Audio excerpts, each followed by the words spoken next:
Parte 2. La Edad Mosaica, desde Moisés hasta la cruz.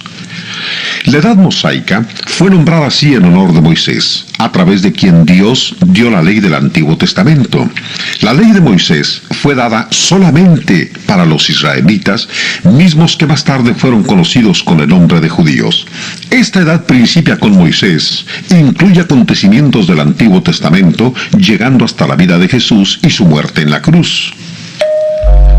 En suma, hay 3 edades de historia bíblica.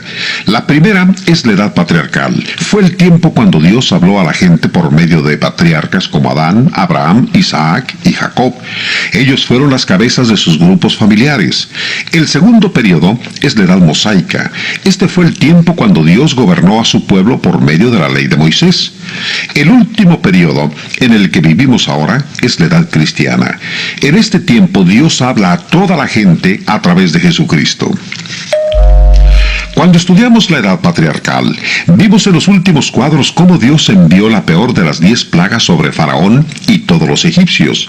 Los israelitas habían rociado la sangre de los corderos en sus puertas para ser salvos, pero en todo hogar egipcio, el primogénito, tanto de los hombres como de las bestias, había muerto.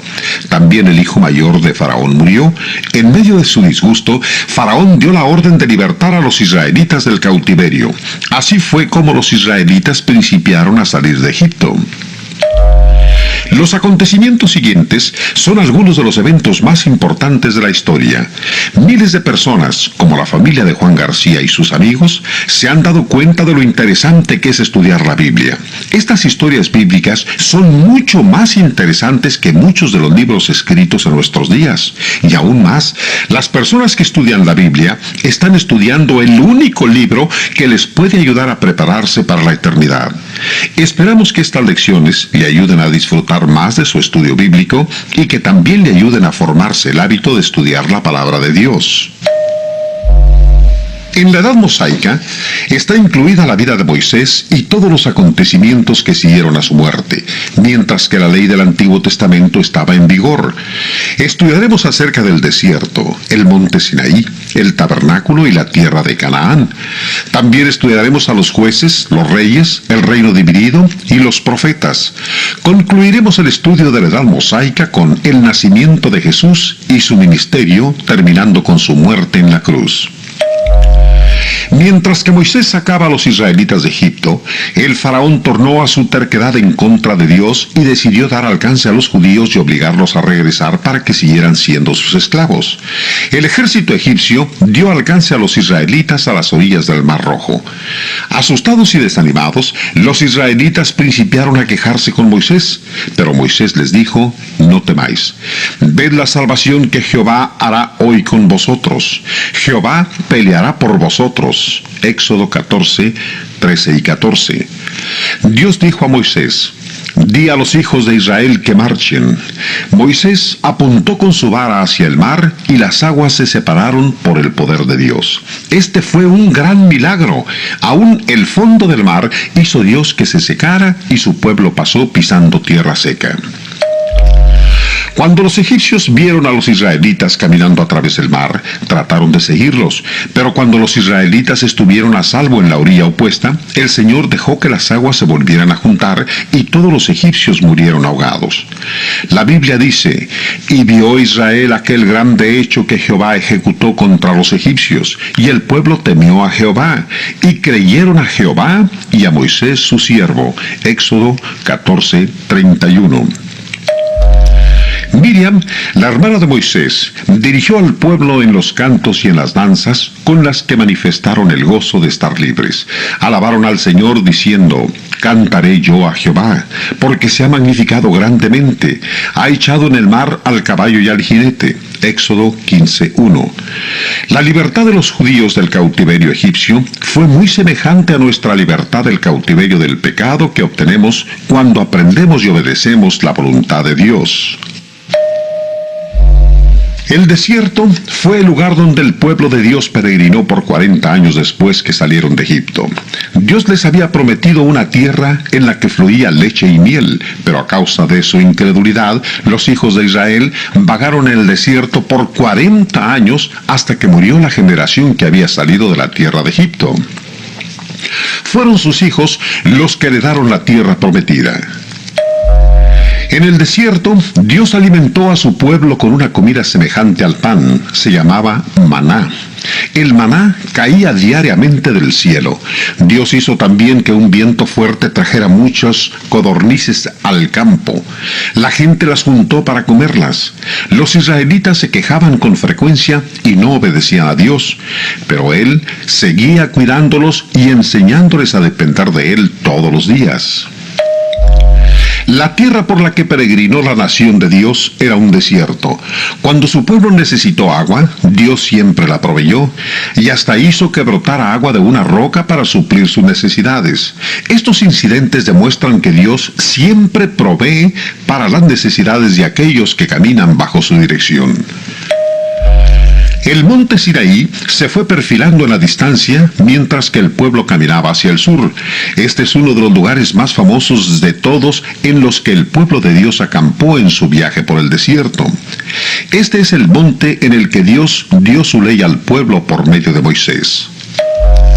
40 años antes, cuando Moisés huyó de Egipto, había venido a esta montaña. También este es el lugar en el que Dios había hablado a Moisés desde la zarza ardiente. Ahora, una vez más, Moisés se encontraba al pie del monte Sinaí. Esta vez, la voz del Todopoderoso le invitó a subir a la cima del monte y a permanecer en su presencia misma. Cuando Moisés recibió los 10 mandamientos de parte de Dios, truenos y relámpagos cubrían la montaña. No tendrás dioses ajenos delante de mí. No te harás imagen. No tomarás el nombre de Jehová, tu Dios, en vano. Acuérdate del día de reposo para santificarlo. Honra a tu padre y a tu madre. No matarás. No cometerás adulterio. No hurtarás. No hablarás contra tu prójimo falso testimonio. No codiciarás. Pero mientras Moisés estaba en el monte recibiendo la ley, los israelitas hacían un becerro de oro. Cuando lo terminaron, se inclinaron ante él y lo adoraron. Traspasando así el segundo mandamiento, no te harás imágenes, no te inclinarás a ellos. Éxodo 20, 4 y 5. Dios siempre ha estado en contra del uso de imágenes en la adoración. Cuando Moisés descendió de la montaña, vio al pueblo de Dios inclinándose ante el becerro. Se enojó tanto que arrojó las piedras en las cuales Dios había escrito los 10 mandamientos, haciéndolas pedazos. Cuando Moisés llegó al campamento, quemó el becerro de oro, lo molió hasta convertirlo en polvo, puso el polvo de oro en los depósitos de agua del campamento y obligó al pueblo a beberla. 3,000 hombres de los que adoraban el becerro no quisieron arrepentirse y murieron. Todo el pueblo de Dios principió a temer y a reverenciar a Dios. Todavía hoy, Dios condena totalmente el uso de imágenes en adoración de la iglesia. Dios llamó a Moisés para que subiera al monte otra vez. Después de 40 días, Moisés descendió del monte Sinaí con otras 2 tablas de piedra en las cuales Dios había escrito los 10 mandamientos. Estas leyes del Antiguo Testamento fueron dadas a los judíos. Moisés dijo también a los judíos que un profeta como él sería enviado por Dios en el futuro. Hablaba acerca de Jesucristo, quien un día sacaría al pueblo de la esclavitud del pecado. Esto significa que la voluntad de Dios para nosotros se revela no por medio de Moisés y el Antiguo Testamento, sino por medio de Cristo y el Nuevo Testamento.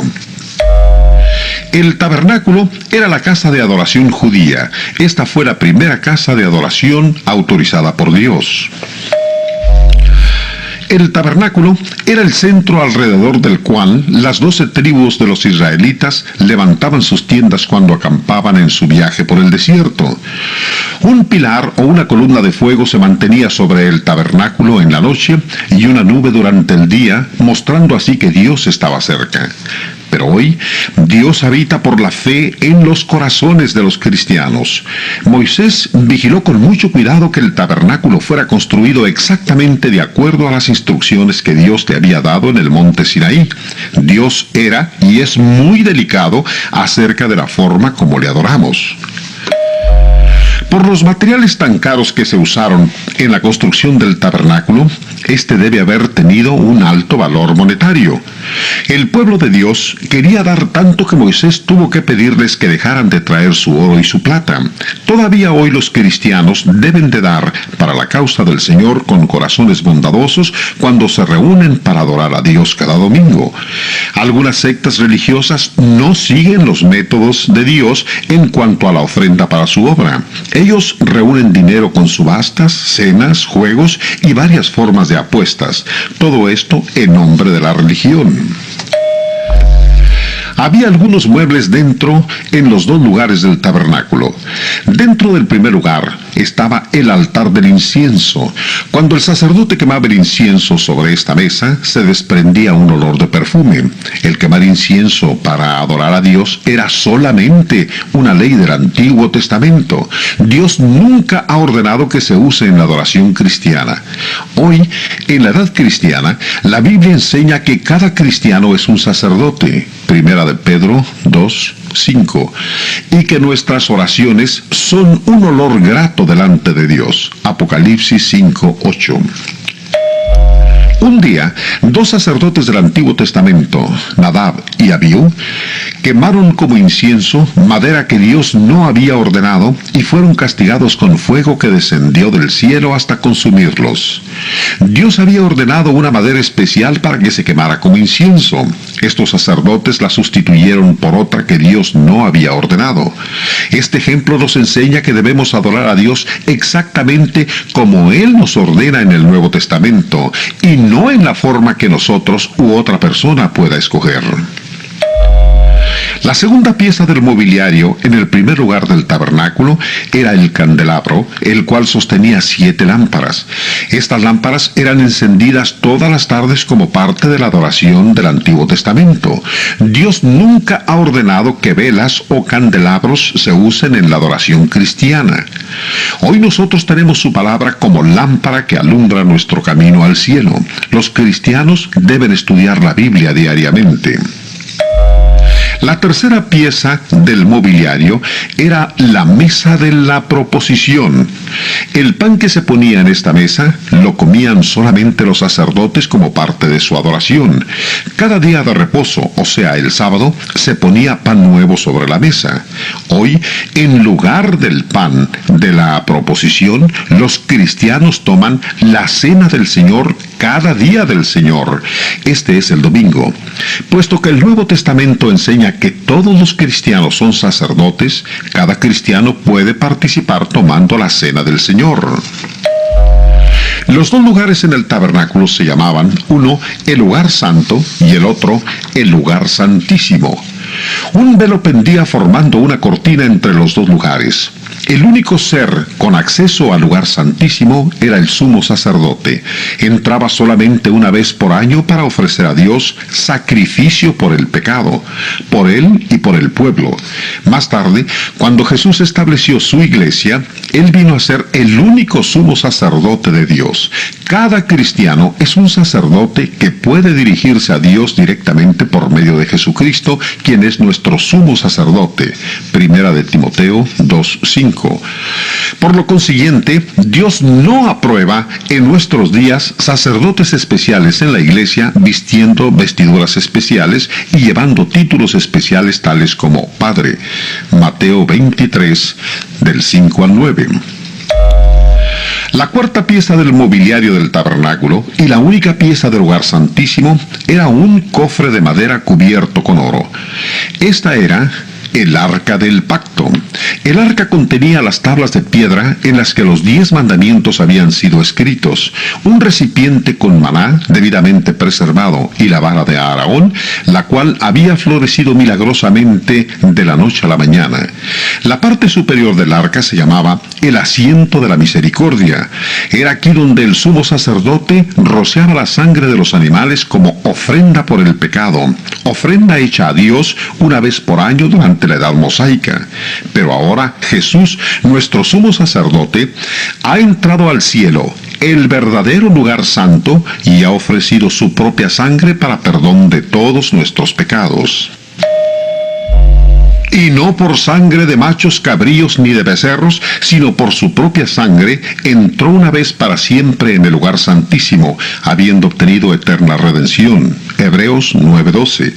Este versículo de la Biblia nos enseña que la sangre de Cristo continúa realizando el perdón de los cristianos año tras año.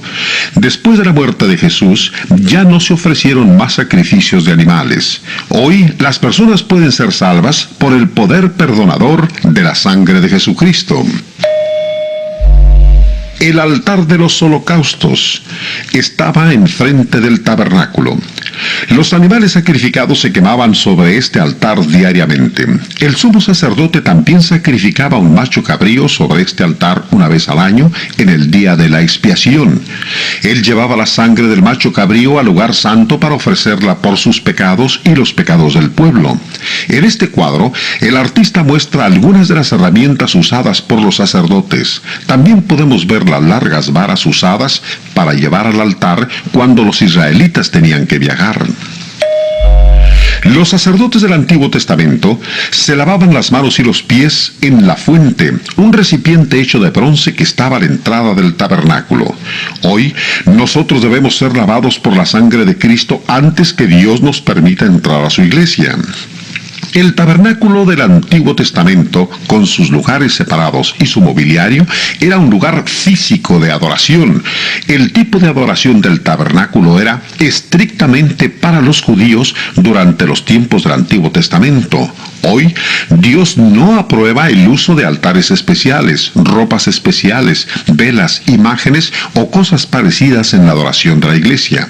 Todos estos fueron eliminados cuando Jesucristo estableció su iglesia. Más tarde, el pueblo de Dios aprendió que la adoración del tabernáculo debería estar unida a la confianza diaria en Dios. En un lugar llamado Cades Barnea, el pueblo lleno de desaliento se quejó en contra de Dios. Dios envió serpientes venenosas para mostrarles su desagrado por su falta de fe. Muchos de los israelitas murieron.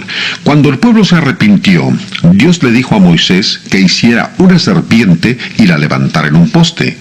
Aquellos que miraban esta serpiente de bronce sanaban de las mordeduras de las serpientes. Dios no quitó las serpientes venenosas, pero dio la forma para que su pueblo pudiera ser sano. Hoy, Dios no quita el pecado del mundo, pero ha dado la forma para librarnos de él. Cristo, quien fue levantado sobre la cruz, puede sanarnos de las mortales mordeduras del pecado. Canaán es el nombre de la tierra prometida, a la cual llegaron finalmente los hijos de Israel. A causa de su falta de fe en Dios, el pueblo había peregrinado por el desierto por 40 años. Ahora, sus hijos, una nueva generación, estaban listos para heredar la tierra. Muchos años atrás, Dios había prometido a Abraham que su pueblo recibiría la tierra de Canaán. Veremos cómo Dios cumplió su promesa. Moisés y José llegaron finalmente al lugar en el cual podían hacer planes para tomar la tierra de Canaán. Sabiendo Moisés que él no podía entrar en Canaán a causa de su pecado, eligió a Josué para que dirigiera a los israelitas. Después, Dios permitió a Moisés que subiera a un monte para que viera la tierra hacia la que él había estado marchando por 40 años. Después de esta experiencia conmovedora, Moisés murió en el monte Nebo. Aunque Josué estaba triste, empezó inmediatamente a trabajar para tomar la tierra que Dios había prometido, de manos del pueblo malvado que la estaba contaminando con sus pecados e impiedades. Como preparación para tomar la tierra prometida, Josué envió 2 espías a Jericó. Rahab, Una moradora de Jericó escondió a los espías cuando estaban en peligro de ser capturados y también los ayudó a escapar. Aunque no era judía, esta valiente mujer de los gentiles se convirtió en una creyente de Dios. Ella y su familia no fueron dañadas cuando tiempo más tarde los israelitas capturaron la ciudad. Josué y el ejército israelita esperaban los informes de los espías, quienes pronto regresaron con estas buenas noticias. Jehová ha entregado toda la tierra en nuestras manos, y también todos los moradores del país desmayan delante de nosotros. Josué 2:24. Habiendo recibido tan buenos informes, Josué puso en marcha el ejército y a todo el pueblo hacia las riberas del Jordán, donde acamparon por 3 días. Todo lo que separaba ahora a Israel de su tierra prometida era el río Jordán, que estaba crecido por las fuertes lluvias. En el 4º día, Josué dio la orden a los sacerdotes de llevar el arca del pacto hacia el crecido río, tal como Dios lo había ordenado. Cuando los pies de los sacerdotes tocaron el agua, Dios hizo que las aguas se separaran y todos los israelitas cruzaran sin peligro pisando en tierra seca. La generación original de israelitas que 40 años atrás había salido del cautiverio egipcio había muerto en el desierto a causa de su falta de fe. Ahora sus hijos, confiando en Dios, cruzaron el río Jordán, derrotaron a los canaanitas y se establecieron en la tierra prometida antes de que Josué muriera. La palabra jueces se refiere a los únicos gobernadores y dirigentes militares que los israelitas tuvieron por 300 años después de la muerte de Josué. Los israelitas estaban unidos bajo la dirección de Dios, pero sin tener un gobierno central. Dios seleccionaba un juez para su pueblo cuando había necesidad de unirse en contra de sus enemigos. Todos estos eventos se encuentran registrados en el libro de los jueces. La idolatría entre los israelitas era la principal razón por la cual Dios permitía que los enemigos de su pueblo los vencieran tan frecuentemente. Pero cuando su pueblo se arrepentía, Dios enviaba un juez para que los liberara. Uno de los jueces más extraordinarios fue una mujer llamada Débora. También era profetisa, es decir, una mujer que habla por Dios. Con la dirección de Débora, Dios salvó a su pueblo cuando eran oprimidos por los canaanitas. El último juez de Israel fue Samuel. Ana, la madre de Samuel, había estado casada varios años con Elcana, pero estaba triste porque Dios no le había dado un hijo. Ella prometió a Dios que si Él le daba un hijo, ella lo dedicaría al servicio del Señor toda su vida. Dios bendijo su fe y le dio un hijo a quien ella puso el nombre de Samuel. Ana cumplió su promesa hecha a Dios. Trajo a Samuel y lo dejó con Elí, aunque esto era muy difícil de hacer para una madre. Ella mostraba su amor por su hijo, trayéndole una túnica nueva cada año cuando venía al templo. Samuel permaneció con Elí para ser enseñado a desempeñar el servicio del Señor. Una noche, cuando todavía Samuel era un jovencito, Dios le habló para darle un mensaje para Elí. Esto demuestra que Samuel era mensajero de Dios, quien recibía mensajes directamente de Dios para ser entregados a los hombres, era llamado profeta. Samuel fue el primero en la larga línea de los profetas que proclamaron el mensaje de Dios entre su pueblo. Después de los jueces, los reyes fueron los siguientes gobernadores del pueblo de Israel. Los israelitas habían estado unidos por muchos años bajo la dirección de Dios. Finalmente principiaron a implorar pidiendo un rey para que los guiara y ser semejantes a las demás naciones. El Señor estaba disgustado por sus peticiones porque demostraban que ellos no tenían suficiente fe en su dirección. Al pedir un rey, los israelitas estaban rechazando la dirección de Dios. Debido a que el pueblo de Dios seguía insistiendo en tener un rey terrenal, Dios escogió al mejor hombre de entre ellos. Le dijo a Samuel que ungiera a Saúl, el hijo de Cis, para ser el primer rey de Israel. Saúl tenía todas las características de un gran caudillo. Era alto y fuerte, lo cual casi siempre inspira confianza en otros, y aunque era muy valiente, también era muy humilde. Al principio de su reinado, era un buen hombre y un rey excelente. Saúl encabezó su ejército en contra de los enemigos del pueblo de Dios y ganó batalla tras batalla. Pronto se convirtió en un rey poderoso y popular, pero también perdió su dignidad y pecó desobedeciendo los mandamientos de Dios. Cuando Samuel reprendió a Saúl por sus pecados, él imploró perdón, pero ya había ido muy lejos en su desobediencia.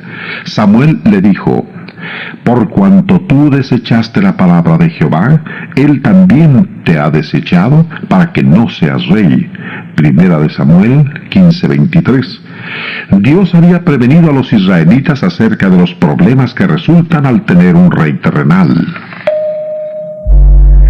Mientras que Saúl se apartaba de Dios, Dios elegía a un oscuro pastorcillo llamado David para ser el próximo rey de Israel. David era muy valiente porque confiaba en Dios. Su fe en Dios le daba el valor necesario para proteger a sus ovejas de los leones y otros peligros en el desierto.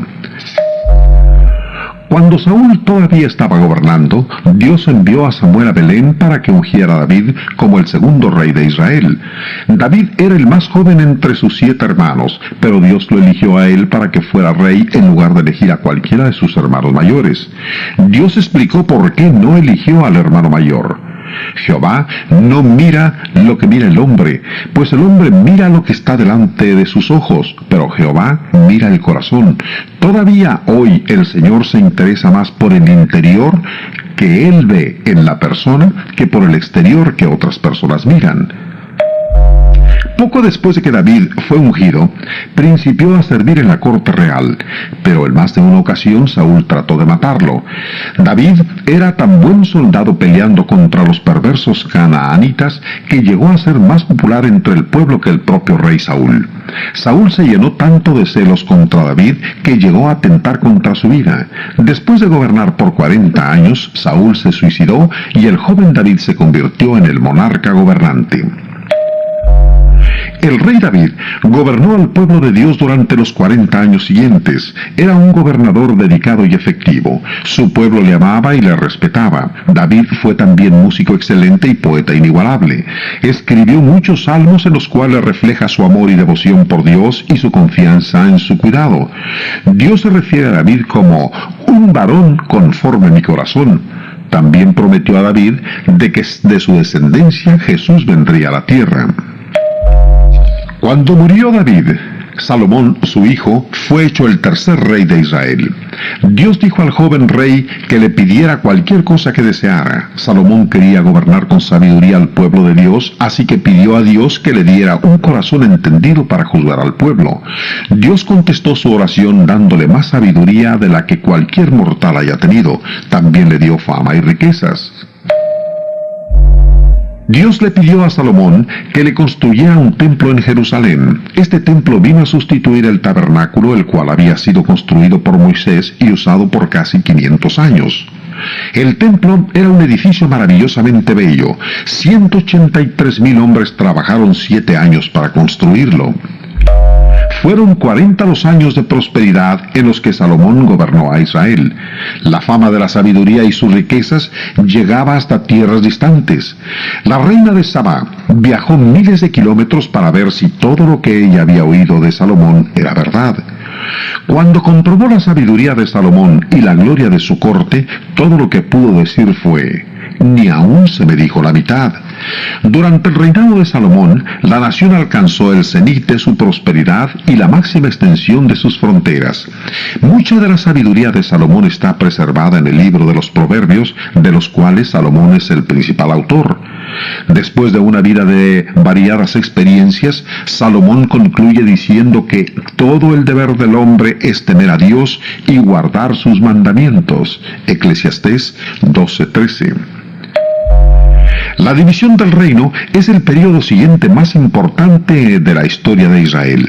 Por 120 años, desde el principio del reinado de Saúl hasta la muerte del rey Salomón, el pueblo de Dios había estado unido formando un gran reino. Después que murió Salomón, los israelitas se dividieron formando 2 naciones, Judá e Israel, las cuales continuamente pelearon entre sí.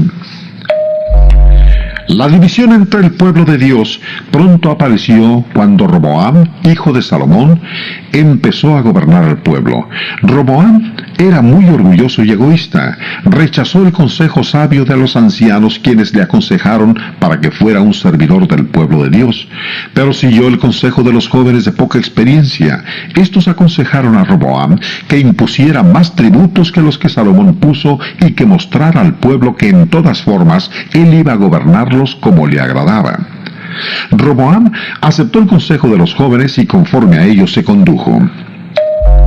Debido a la arrogancia y testarudez de Roboam, 10 de las 12 tribus se rebelaron y formaron un reino separado en la parte norte de Palestina. Llamaron Israel a este reino y eligieron a Jeroboam por rey. Roboam siguió gobernando sobre las 2 tribus restantes en el sur de Palestina. Esto fue el reino de Judá. Para evitar que las 10 tribus de Israel regresaran a Judá para adorar en Jerusalén, Jeroboam puso 2 becerros de oro en las ciudades de Dan y Betel. También nombró un nuevo grupo de sacerdotes y apuntando hacia los becerros de oro dijo: «He aquí tus dioses, oh Israel, los cuales te hicieron subir de la tierra de Egipto». Primera de Reyes 12:28. De aquí en adelante, la idolatría se practicó en Israel libremente. Judá e Israel permanecieron divididos y ambos continuaron en pecado hasta que finalmente fueron derrotados y hechos esclavos por sus enemigos. Israel fue capturado por los asirios. Poco más tarde, el reino de Judá fue capturado por los babilonios. Los profetas eran predicadores inspirados por Dios, enviados a su pueblo para llamarlos del pecado y para decirles del tiempo glorioso que vendrían cuando Dios enviaría a la tierra a Jesús, el Mesías. Todos los profetas de Dios predicaron a su pueblo. Algunos también escribieron sus mensajes. Los últimos 17 libros del Antiguo Testamento contienen mensajes de algunos de estos profetas. Isaías fue uno de los profetas más grandes. Aunque vivió 750 años antes que Cristo dejara el cielo para venir a la tierra, predijo muchas de las cosas que sucederían cuando Cristo viniera a la tierra. Por ejemplo, dijo que Dios establecería un nuevo reino, no solamente para los israelitas, sino para toda la humanidad. Debido a que Isaías predijo muchos de los acontecimientos en la vida de Cristo el Mesías, algunas veces es llamado el profeta mesiánico. Todas las profecías de Isaías acerca de la vida de Jesús en la tierra y de su reino resultaron verdaderas. Daniel, otro profeta famoso, es probablemente mejor recordado como el hombre que fue arrojado en el foso de los leones. Dios lo protegió cerrando las bocas de los leones. Al igual que Isaías, antes que él, Daniel profetizó que Dios establecería un reino que nunca sería destruido. Daniel 2:44. Jesús enseñó que ese reino es su iglesia. Mateo 16:18 y 19. Juan García, como muchos otros, está interesado en estudiar los escritos de los profetas del Antiguo Testamento. Ellos no solamente tienen mucho que decir acerca de las naciones de Israel y Judá, sino que la parte más importante de su trabajo fue hablar acerca de la venida de Cristo, la luz del mundo. Cuando alguien estudia a estos profetas, fortalece su fe en Jesucristo como el Hijo de Dios. El nacimiento de Jesús, al igual que toda su vida sobre la tierra, tuvo lugar cuando la ley de Moisés todavía estaba en vigor. Pero cuando vino el cumplimiento del tiempo, Dios envió a su Hijo, nacido de mujer y nacido bajo la ley. Gálatas 4:4. Nació exactamente en la forma, en el tiempo y en el lugar en el que los profetas del Antiguo Testamento habían predicho. Antes que Jesús naciera, Gabriel, un ángel del Señor, apareció a un sacerdote llamado Zacarías. El ángel Gabriel prometió a Zacarías que él y su esposa tendrían un hijo, quien prepararía el camino para la venida del Señor. Su hijo se llamaría Juan. Daba principio al cumplimiento final de las profecías mesiánicas del Antiguo Testamento. Más o menos 6 meses después, Dios envió a Gabriel a Nazaret a una joven virgen llamada María, la cual estaba comprometida para casarse con José. El ángel dio a María un mensaje maravilloso de parte de Dios. Y ahora concebirás en tu vientre y darás a luz un hijo y llamarás su nombre Jesús. Lucas 1:31. José supo que María era pura. Un ángel le dijo en sueños que ella estaba encinta por el poder de Dios a través del Espíritu Santo. María siguió siendo una virgen pura hasta después de que Jesús nació. Más tarde, ella tuvo otros hijos con su esposo José. Mateo 13, del 54 al 56. En el tiempo cuando el hijo de María iba a nacer, el emperador romano ordenó que todos los ciudadanos fueran empadronados en sus pueblos natales a fin de cobrarles impuestos. Cuando José y María llegaron a Belén, su pueblo natal, no pudieron encontrar un lugar para dormir. El pueblecito estaba completamente lleno con toda la gente que había venido para empadronarse. Si el mesonero hubiera sabido que el Salvador del mundo iba a nacer ahí, probablemente hubiera hecho lugar en alguna forma. Mas no siendo así, José y María tuvieron que pasar la noche en un establo. Y dio a luz a su hijo primogénito, y lo envolvió en pañales, y lo acostó en un pesebre. Lucas 2:7. El niño Jesús era diferente a cualquier otro niño, ya que él no tenía un padre humano. Él era el Hijo de Dios. Había siempre vivido con Dios, pero ahora había venido a la tierra para ser nuestro Salvador, naciendo en Belén, tal como los profetas lo habían predicho. El nacimiento del Salvador fue tan importante que esa misma noche un ángel de Dios anunció el nacimiento de Jesús a los pastores que cuidaban sus rebaños. El ángel dijo: «Os ha nacido hoy en la ciudad de David un Salvador, que es Cristo el Señor». Lucas 2:11. Los pastores fueron apresuradamente a Belén para adorar al Salvador y después volvieron glorificando y alabando a Dios. Muchos kilómetros al oriente de Belén, ciertos magos vieron una estrella poco común, la cual era una señal de que el nuevo rey había nacido. 2 años después, los magos llegaron a Jerusalén preguntando por el nuevo rey. Cuando supieron que estaba en Belén, siguieron su viaje hacia aquella ciudad. Fue entonces cuando la estrella que habían visto en el oriente reapareció, guiándolos a donde estaba Jesús. Se postraron y adoraron al niño y le regalaron oro, incienso y mirra. La mirra y el incienso eran perfumes muy caros. La Biblia no dice mucho acerca de los primeros años de la vida de Jesús en la tierra. Todos los años de su niñez están resumidos en Lucas 2:52. Y Jesús crecía en sabiduría y en estatura, y en gracia para con Dios y los hombres. La Biblia nos dice que cuando Jesús tenía 12 años, fue con sus padres a Jerusalén para adorar en el templo. En el templo, los dirigentes religiosos estaban sorprendidos de que el joven Jesús supiera tanto de las Escrituras. Sus padres habían iniciado el viaje de regreso sin darse cuenta de que el joven no estaba con ellos ni entre sus parientes. Cuando se dieron cuenta, regresaron en forma apresurada a Jerusalén y encontraron a Jesús en el templo hablando de religión con los maestros religiosos. Cuando su madre le preguntó por qué se había quedado atrás, Jesús le dijo que él estaba en los negocios de su padre. Lucas 2:49. Después, Jesús partió con José y María y vivió con la familia los siguientes 18 años. Poco antes de que Jesús principiara a predicar y a enseñar, Juan, el hijo de Zacarías, principió a predicar para preparar a la gente para la venida del Señor Jesús. Juan dijo a la gente claramente que él no era Cristo, pero que él estaba preparando el camino del Señor. También dijo que el reino del cual Isaías, Daniel y otros de los profetas del Antiguo Testamento habían hablado estaba próximo. Jesús cumplió estas profecías cuando estableció su iglesia. Hechos 2. El ministerio de Jesús principió cuando tenía aproximadamente 30 años.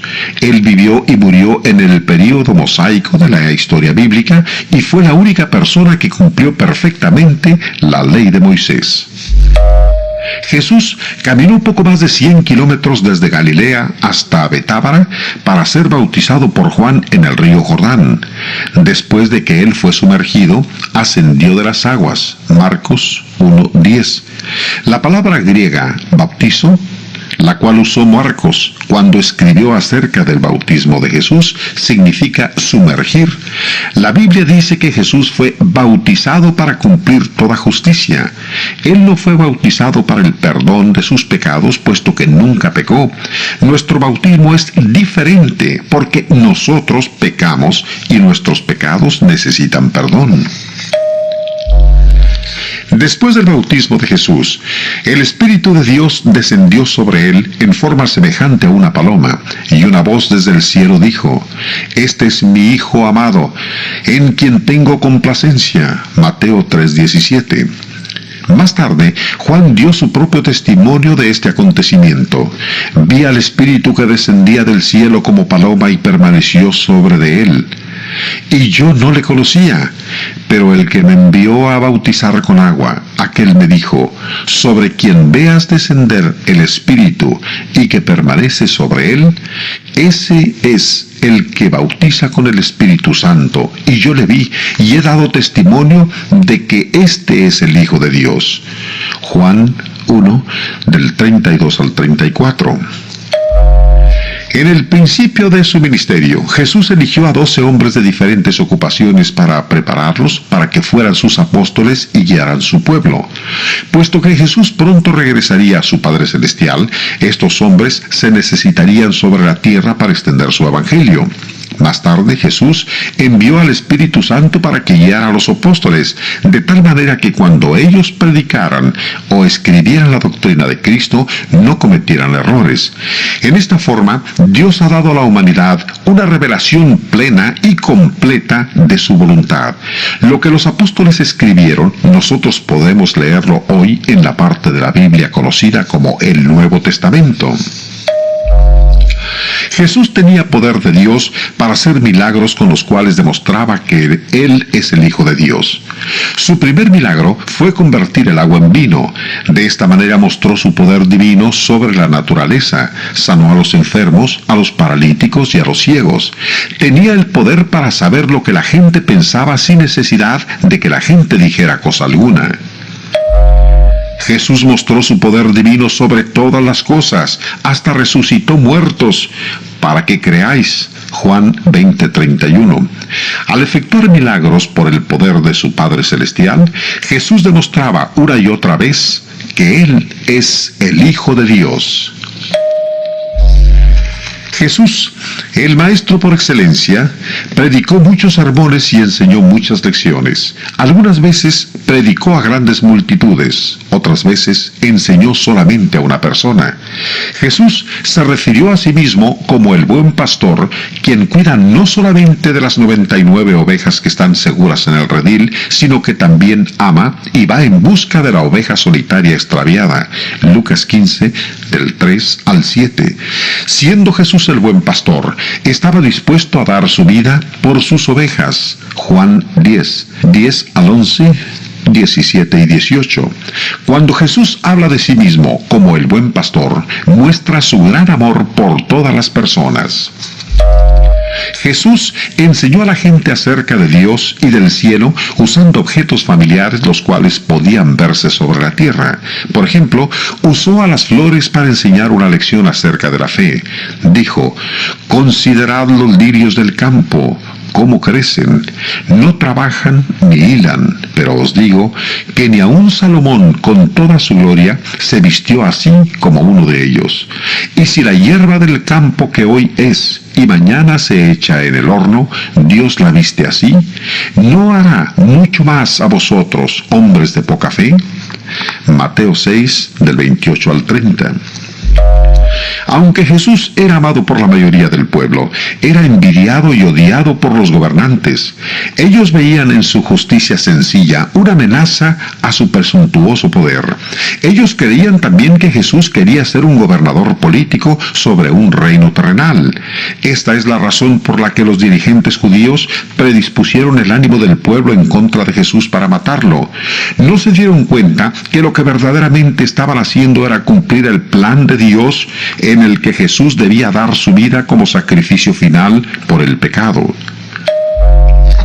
Jesucristo, el Hijo de Dios, murió en la cruz para pagar por los pecados de toda la gente. Ninguna otra persona podía haber hecho esto, porque solamente Jesús era sin pecado. Esto es por lo que solamente Él podía darse a sí mismo por los pecados de los demás. Dios nos ama tanto que dio a su Hijo único, para que muriera y redimiera a todo hombre y mujer que acepte a Jesús como Señor, muerto para redimirnos. Gracias a Dios por la gracia y misericordia que Dios tiene para con nosotros. Jesús sufrió la agonía de la cruz por los pecados de la gente. Con el sufrimiento de Jesús se cumplieron las profecías que Isaías había escrito 750 años antes. Ciertamente llevó Él nuestras enfermedades y sufrió nuestros dolores. Él herido fue por nuestras rebeliones, molido por nuestros pecados. Isaías 53, 4 y 5. Ante la multitud que gritaba e injuriaba a Jesús, Él oraba: Padre, perdónalos, porque no saben lo que hacen.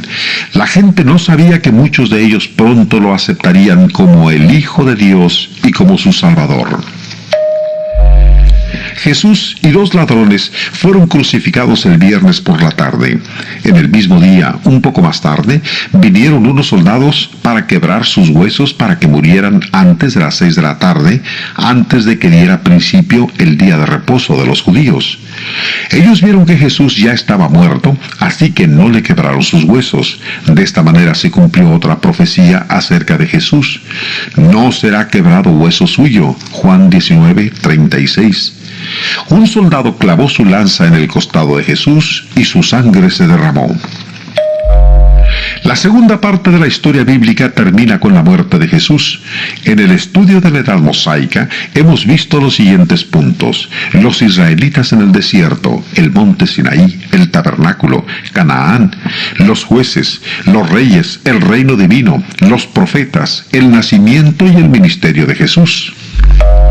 Esta lección termina con la muerte de Jesús, pero en nuestra próxima lección veremos su gloriosa resurrección, su ascensión de regreso a su Padre Celestial para ser nuestro Salvador viviente y el principio de nuestra propia edad cristiana.